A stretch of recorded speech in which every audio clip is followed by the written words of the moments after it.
നമസ്കാരം. ഇന്നത്തെ ക്ലാസ്സിൽ SCERT ടെക്സ്റ്റ് ബുക്കും ബേസിക് സയൻസ് 5ാം ക്ലാസ്സിലെ 6ാമത്തെ ലെസൺ ആണ് നമ്മൾ പഠിക്കാനായിട്ട് പോകുന്നത്. ഇതുവരെ 5 ലെസൺസ് പഠിച്ചു കഴിഞ്ഞു. LPSA UPSC എക്സാം അതുപോലെ തന്നെ കേട്ടറ്റ് എക്സാമിന് ഒരുങ്ങുന്ന കൂട്ടുകാർ തീർച്ചയായിട്ടും പഠിച്ചിരിക്കേണ്ട ഒരു കാര്യം തന്നെയാണ് SCERT ടെക്സ്റ്റ് ബുക്കിലെ ഓരോരോ കാര്യങ്ങളും.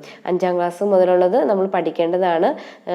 10ാം ക്ലാസ് വരെയുള്ളത് നിർബന്ധമായിട്ടും പഠിച്ചിരിക്കേണ്ടതാണ്. അപ്പം നമ്മൾ അതിൻ്റെ ഒരു അതിനോടുള്ളൊരു മുന്നോടിയായിട്ടാണ് നമ്മൾ ഓരോ ക്ലാസ്, അതായത് 5ാം ക്ലാസ്സിലെ എല്ലാ സബ്ജക്റ്റും പഠിച്ചിട്ട് 6ാം ക്ലാസ്സിൽ അങ്ങനെ പോകാനായിട്ട് ശ്രമിക്കുന്നത്. അപ്പം നമ്മളിപ്പോൾ പഠിക്കുന്നത് 5ാം ക്ലാസ്സിലെ 6ാമത്തെ ലെസണാണ് പഠിക്കാനായിട്ട് പോകുന്നത്.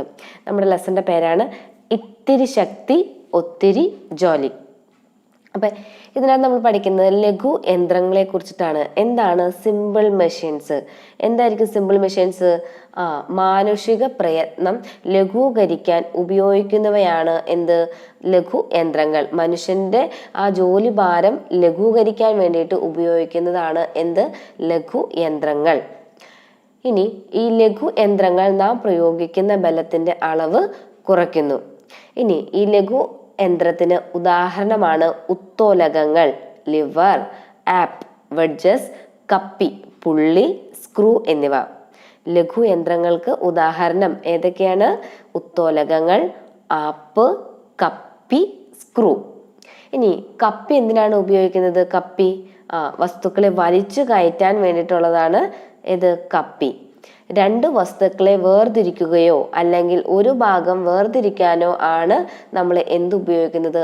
ആപ്പ് ഉപയോഗിക്കുന്നത്. 2 വസ്തുക്കളെ വേർതിരിക്കുകയോ അല്ലെങ്കിൽ ഒരു ഭാഗം വേർതിരിക്കാനോ ആണ് ആപ്പ് ഉപയോഗിക്കുന്നത്. ചരിവ് തലം പ്രവൃത്തി കൂടുതൽ എളുപ്പമാക്കുന്നു, ഇല്ലേ? ചരിവ് ഉള്ള സ്ഥലത്തിലൂടെ നമുക്ക് ഒരു പ്രവൃത്തി ചെയ്യാനായിട്ട് എളുപ്പമാണ്.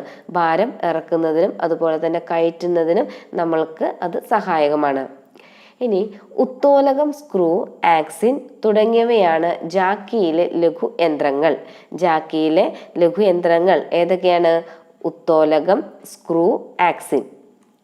നമ്മൾ ഡെയിലി യൂസ് ചെയ്യുന്ന ലഘു യന്ത്രങ്ങളുടെ ചിത്രമാണ് ഈ കാണിച്ചിരിക്കുന്നത്. ഇനി വളരെ പ്രധാനപ്പെട്ട ഒരു ടോപ്പിക്കാണ് എന്താണ് ഉത്തോലകങ്ങൾ, ലിവേഴ്സ്. എല്ലാ എക്സാമിനും ചോദിക്കും. കേട്ടറ്റിനും ചോദിക്കാറുണ്ട്, LPSCക്ക് ചോദിക്കാറുണ്ട്, UPSCക്ക് ചോദിക്കാറുണ്ട്, PSCക്കും ചോദിക്കാവുന്ന ക്വസ്റ്റ്യൻസ് ആണ്. എന്താണ് ഉത്തോലകങ്ങൾ? ഉത്തോലകത്തിന്റെ എക്സാമ്പിൾ ആണ് ചോദിക്കുന്നത്. നമുക്ക് വളരെയധികം കൺഫ്യൂഷനുള്ള ഒരു ഭാഗമാണ് ഉത്തോലകങ്ങൾ. അതുകൊണ്ട് തന്നെ ശ്രദ്ധിച്ചിരുന്ന് പഠിക്കാം. എന്താണ് ഉത്തോലകങ്ങൾ? ഒരു നിശ്ചിത ബിന്ദുവിനെ ആധാരമാക്കി ചലിക്കുന്ന ദൃഢദണ്ഡുകളെയാണ് നമ്മൾ ഉത്തോലകങ്ങൾ എന്ന് വിളിക്കുന്നത്. വലിയ ഭാരത്തെ ചെറിയ ബലം ഉപയോഗിച്ച് ഉയർത്താനായിട്ട് സാധിക്കും. ഉത്തോലക നിയമം ആവിഷ്കരിച്ചത് ആർക്കിമിഡീസ് ആണ്. ആരാണ് ഉത്തോലക നിയമം ആവിഷ്കരിച്ചത്? ആർക്കിമിഡീസ് ആണ്. ഉത്തോലകം കൊണ്ട് എത്ര വലിയ ഭാരത്തെയും ഉയർത്താനും തള്ളി നീക്കാനും കഴിയും. ഉത്തോലകത്തിന് 3 ഭാഗമാണ് ഉള്ളത്. ഏതൊക്കെയാണ്? ദാരം, ഫൽക്രം, യത്നം, എഫേർട്ട്, രോധം, റെസിസ്റ്റൻസ്. ഏതൊക്കെയാണ് ഉത്തോലകത്തിനുള്ള 3 ഭാഗങ്ങൾ? ദാരം, യത്നം, രോധം. അതായത് ഫൽക്രം, എഫേർട്ട്, റെസിസ്റ്റൻസ്. ഇവയെ നമുക്ക് FER എന്നീ അക്ഷരങ്ങൾ കൊണ്ട് സൂചിപ്പിക്കാം. F എന്ന് പറഞ്ഞാൽ എന്താണ്? ഫൽക്രം. ഇനി E എന്ന് പറഞ്ഞാൽ എന്താണ്? എഫേർട്ട്. R എന്ന് പറഞ്ഞാൽ എന്താണ്? റെസിസ്റ്റൻസ്. ഇനി ഇത് 3 നന്നായിട്ട് പഠിച്ചു വെച്ച് കഴിഞ്ഞാൽ നമുക്ക് ഉത്തോലകം മാറിപ്പോവില്ല. ഫസ്റ്റ് 1ാം വർഗ ഉത്തോലകമുണ്ട്, 2ാം വർഗമുണ്ട്, 3ാം വർഗമുണ്ട്. അപ്പം അത് 3 നമ്മൾ കറക്റ്റായിട്ട് നമുക്ക് മനസ്സിലാക്കണമെങ്കിൽ ഈ ദാരം, യത്നം, രോധം എന്താണെന്ന് നമ്മൾ കറക്റ്റ് മനസ്സിലാക്കിയിരിക്കണം. അപ്പം എന്താണ് ഈ ദാരം എന്ന് പറയുന്നത്? ദാരം അഥവാ ഫൽക്കരം എന്ന് പറയുന്നത് അതായത് ഉത്തോലകം ചലിക്കാൻ ആധാരമാക്കുന്ന ബിന്ദുവിനെയാണ് നമ്മൾ ദാരം എന്ന് പറയുന്നത്. എന്താണ്? ഉത്തോലകം ചലിക്കാൻ ആധാരമാക്കുന്ന ബിന്ദുവിനെ നമുക്ക് എന്തെന്ന് പറയാം? ദാരമെന്ന് പറയാം. ഇനി യത്നം, എഫേർട്ട്. നമ്മളൊരു യത്നിക്കാണ്, ഒരു ബലം പ്രയോഗിക്കാണ്. നാം പ്രയോഗിക്കുന്ന ബലത്തിനെയാണ് നമ്മൾ എന്തെന്ന് പറയുന്നത്? യത്നം എന്ന് പറയുന്നത്. അങ്ങനെയെങ്കിൽ രോധം എന്തായിരിക്കും? റെസിസ്റ്റൻസ്. ഉത്തോലകം ഉപയോഗിച്ച് കീഴ്പ്പെടുത്തുന്ന ബലത്തെയാണ് എന്തെന്ന് പറയുന്നത്? രോധം എന്ന് പറയുന്നത്. അപ്പോൾ നമുക്ക് കുറച്ചുകൂടി എളുപ്പമാക്കി, അതായത് എളുപ്പത്തിൽ മനസ്സിലാക്കാൻ വേണ്ടിയിട്ട് നമുക്കൊരു കത്രികേനെ എടുക്കാം. ഈ കത്രികയുടെ നോക്കിക്കേ, ഈ കത്രികയുടെ ഈ രണ്ട് ഭാഗം, അതായത് നമ്മൾ കൈ വെക്കുന്ന ആ രണ്ട് ഹോളുള്ള ഭാഗമാണ് എന്ത്, യത്നം എന്ന് പറയുന്നത്. നാം അവിടെയാണ് ബലം കൊടുക്കുന്നത് അല്ലേ. നമ്മൾ അവിടെ വെച്ചിട്ടാണ് ഇപ്പം എന്തെങ്കിലും ഒരു സാധനം കട്ട് ചെയ്യണമെങ്കിൽ നമ്മൾ എന്ത് ചെയ്യും, ബലം അവിടെ ആ രണ്ട് ഹോളുള്ള സ്ഥലത്താണ് കൊടുക്കുന്നത്. അവിടെയാണ് നമ്മൾ എന്ന് പറയുന്നത് യത്നം അഥവാ എഫേർട്ട് എന്ന് പറയുന്നത്. ഇനി ആ കത്രിക ചലിക്കണമെങ്കിൽ അതിൻ്റെ മിഡിൽ ഭാഗം കണ്ടോ, മിഡിൽ ഭാഗത്താണ് അത് അങ്ങോട്ടും ഇങ്ങോട്ടും ചലിക്കുന്ന ഒരു ബിന്ദു ഉള്ളത്. ആ ബിന്ദുവിനെയാണ് നമ്മൾ എന്ന് പറയുന്നത് ദാരം അഥവാ ഫൽക്രം എന്ന് പറയുന്നത്. ഇനി നമ്മൾ പ്രയോഗിക്കുന്ന ബലം, ഇപ്പം നമ്മളൊരു പേപ്പറാണ് എടുക്കണമെങ്കിൽ ആ പേപ്പർ കട്ട് ചെയ്യണമെങ്കിൽ അവിടെ എന്താണ്, അവിടെ ഒരു എന്താ പറയുക, ആ പേപ്പറിനെ കട്ട് ചെയ്ത് നമ്മൾ അതിനെ കീഴ്പ്പെടുത്തി രണ്ടാക്കി കളഞ്ഞു. അപ്പോൾ അവിടെ ഒരു രോധം, റെസിസ്റ്റൻസ് വന്നു. അപ്പോൾ ആ ഭാഗമാണ് എന്ത്, രോധം എന്ന് പറയുന്നത്. അപ്പം നമ്മൾ ഈ ഒരു കത്രികേനെ നമ്മുടെ മനസ്സിൽ വിചാരിക്കുക. കത്രികയുടെ രണ്ട് ഹോളുള്ള ഭാഗം നമ്മൾ ബലം പ്രയോഗിക്കുന്ന സ്ഥലം.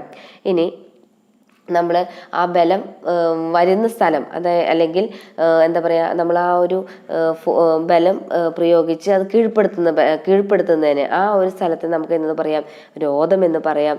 ഇത് രണ്ടിൻ്റെയും ഇടയിലാണ് വരുന്നത് ദാരം വരുന്നത്. അതായത് ഉത്തോലകത്തെ ചലിക്കാൻ വേണ്ടിയിട്ട് ആ കത്രികേനെ നമുക്ക് അങ്ങോട്ടും ഇങ്ങോട്ടും അനക്കാൻ വേണ്ടിയിട്ട് അവിടെ ഒരു പോയിന്റ് ഉണ്ട്. ആ പോയിന്റിനാണ് ദാരം എന്ന് പറയുന്നത്. അപ്പോൾ ഈ മൂന്ന് കാര്യങ്ങൾ ഈ കത്രിക നമ്മൾ മനസ്സിൽ വെച്ചിട്ടൊന്ന് ഓർത്തിരിക്കുക: ദാരം, യത്നം, രോധം. ഇനി ഉത്തോലകങ്ങൾ നമുക്ക് മൂന്നായിട്ട് തിരിക്കാം. ഒന്നാം വർഗ ഉത്തോലകങ്ങൾ, രണ്ടാം വർഗ ഉത്തോലകങ്ങൾ, മൂന്നാം വർഗ ഉത്തോലകങ്ങൾ. First order lever, second order lever, third order levers. അപ്പോൾ ആദ്യം നമ്മൾ പഠിക്കാനായിട്ട് പോകുന്നത് ഒന്നാം വർഗ ഉത്തോലകങ്ങൾ എന്താണെന്നാണ്. വളരെ ഇമ്പോർട്ടൻ്റ് ആണ്. എക്സാമിന് നമുക്ക് കുറേ എക്സാമ്പിൾസ് തന്നിട്ട് ഇതിനകത്ത് ഒന്നാം വർഗ ഉത്തോലകം ഏതാണ് അല്ലെങ്കിൽ രണ്ടാം വർഗ ഉത്തോലകം ഏതാണ് എന്നിങ്ങനെയാണ് ചോദിക്കുന്നത്. അപ്പോൾ ആദ്യം നമ്മൾ പഠിക്കാൻ പോകുന്നത് ഒന്നാം വർഗ ഉത്തോലകങ്ങൾ അഥവാ ഫസ്റ്റ് ഓർഡർ ലിവർ. ഇവിടെ എന്തായിരിക്കും, യത്നത്തിനും രോധത്തിനും ഇടയിൽ ദാരം വരുന്ന ഉത്തോലകമാണ് ഒന്നാം വർഗ ഉത്തോലകം. നമ്മൾ നേരത്തെ കത്രികയുടെ കാര്യം പറഞ്ഞു അല്ലേ. ആ കത്രികേനെ അങ്ങോട്ടും ഇങ്ങോട്ടും ചലിപ്പിക്കുന്നത് അവിടെ ഒരു നടുക്കൊരു ബിന്ദു പോലെയുണ്ട് ഇല്ലേ, ഒരു പോയിന്റ് ഉണ്ട്. ആ പോയിന്റിന് നമ്മൾ എന്തെന്ന് പറഞ്ഞത്, ദാരം എന്ന് പറഞ്ഞു. അപ്പൊ ഈ ദാരം ഉത്തോലകത്തിന്റെ നടുക്ക്, സെന്ററിൽ വരുന്നത്, ഇടയിൽ വരുന്നതിനാണ് നമ്മൾ ഒന്നാം വർഗ ഉത്തോലകം എന്ന് പറയുന്നത്. യത്നത്തിനും രോധത്തിനും ഇടയിൽ, കത്രിക നമ്മുടെ മനസ്സിലേക്ക് വരണം കേട്ടോ, ഒന്നാം വർഗ ഉത്തോലകം എന്ന് പറയുന്നത്. ഇവിടെ യാന്ത്രിക ലാഭം ഒന്നോ ഒന്നിൽ കൂടുതലോ ഒന്നിൽ കുറവോ വരാം. അപ്പൊ ഇതിന് ഉദാഹരണങ്ങൾ ഏതൊക്കെയാണ്? കപ്പി, ത്രാസ്, കത്രിക, പ്ലയേഴ്സ്, സീസോ, നെയിൽ പുള്ളർ എന്നിവ. അപ്പം നമ്മുടെ മനസ്സിലേക്കൊന്ന് വന്നേ കത്രികയുടെ കാര്യം ഒന്ന് ഓർത്തിരിക്കുക. കത്രിക എങ്ങനെയാണ്? കത്രിക നമ്മൾ ആദ്യം തന്നെ ബലം കൊടുക്കുന്നത് എന്താണ്?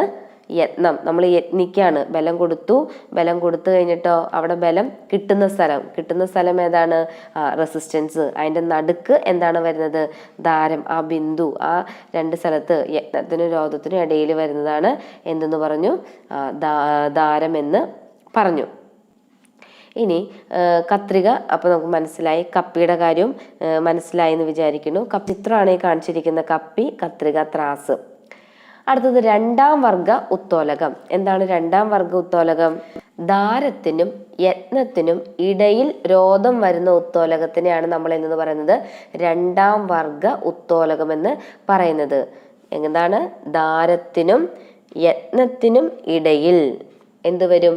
രോധം വരും. ഇപ്പം നാരങ്ങ ഞെക്കി എടുക്കുമ്പോൾ നാരങ്ങയുടെ നടുക്കാണ് എന്ത് വരുന്നത്? രോധം. നാരങ്ങ നമ്മൾ അവിടെയാണ് വെക്കുന്നത് ഇല്ലേ, പ്രസ് ചെയ്യുന്നത് അവിടെയാണ്. അപ്പോൾ ആ ബലം കിട്ടുന്നത് അവിടെയാണ്, നടുക്ക്, ഇടയിൽ. അതിനെയാണ് നമ്മൾ എന്ന് പറയുന്നത് രണ്ടാം വർഗ ഉത്തോലകം എന്ന് പറയുന്നത്. ലോഡ് വരുന്നത് എവിടെയാണ്? സെന്ററിലാണ്. അപ്പോൾ രണ്ടാം വർഗ ഉത്തോലകത്തിന്റെ ഉദാഹരണം ഏതൊക്കെയാണ്? പാക്കുപെട്ടി, നാരങ്ങ ഞെക്കി, ബോട്ടിൽ ഓപ്പണർ, വീൽ ചെയർ. ഇതെല്ലാം എന്തിനുള്ള ഉദാഹരണങ്ങളാണ്? രണ്ടാം വർഗ ഉത്തോലകത്തിനുള്ള ഉദാഹരണമാണ്. അപ്പം അതിൻ്റെ പിക്ചറാണ് ഈ കാണിച്ചിരിക്കുന്നത്. എന്ത് ബോട്ടിൽ ഓപ്പണറിൻ്റെ പിക്ചറാണ് ഈ കാണിച്ചിരിക്കുന്നത്. ഇനി അടുത്ത് നമ്മൾ പഠിക്കാൻ പോകുന്നത് മൂന്നാം വർഗ ഉത്തോലകം. മൂന്നാം വർഗ ഉത്തോലകം എങ്ങനെയായിരിക്കും? യത്നത്തിൻ്റെ സ്ഥാനം എവിടെയായിരിക്കും?